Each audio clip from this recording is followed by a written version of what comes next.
Did you know the gingerbread man cookie has a history that's thousands of years old and way wilder than you'd expect?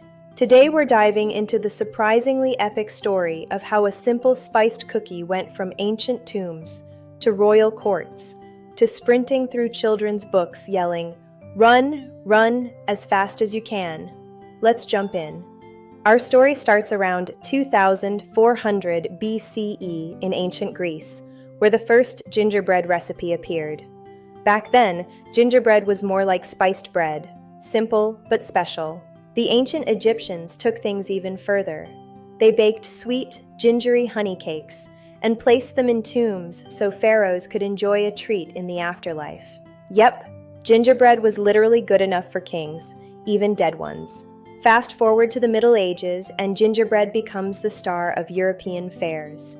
Bakers crafted elaborate shapes, flowers, animals, royalty, you name it. These fairings weren't just cookies. They were souvenirs, lucky charms, and edible art.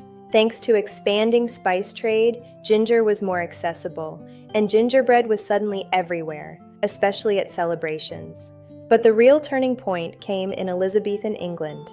Queen Elizabeth I had her bakers create gingerbread figures shaped like visiting dignitaries. Imagine showing up at court and being handed a cookie.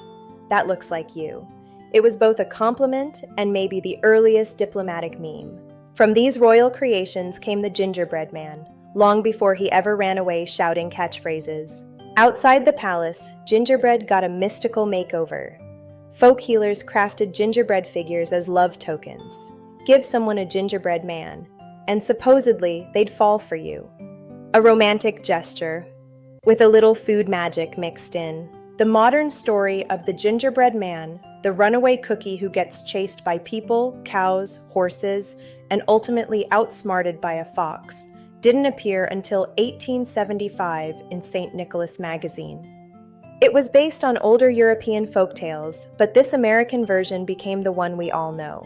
By then, gingerbread men had existed for centuries. The story just gave them personality and legs. So how did gingerbread become a Christmas icon? Thank the Germans. In the 19th century, German bakers perfected elaborate gingerbread houses, possibly inspired by Hansel and Gretel. When German immigrants brought these holiday traditions to the US, gingerbread men and houses became winter staples. Soon they were hanging on Christmas trees, filling cookie tins, and decorating holiday tables everywhere. So from ancient Greece to medieval fairs, from royal courts to Christmas trees, the gingerbread man has had quite the journey. Not bad for a cookie who spends most of his story running for his life. If you enjoyed this bite-sized history, don't forget to like, subscribe, and hit that notification bell for more delicious stories from the past. Thanks for watching.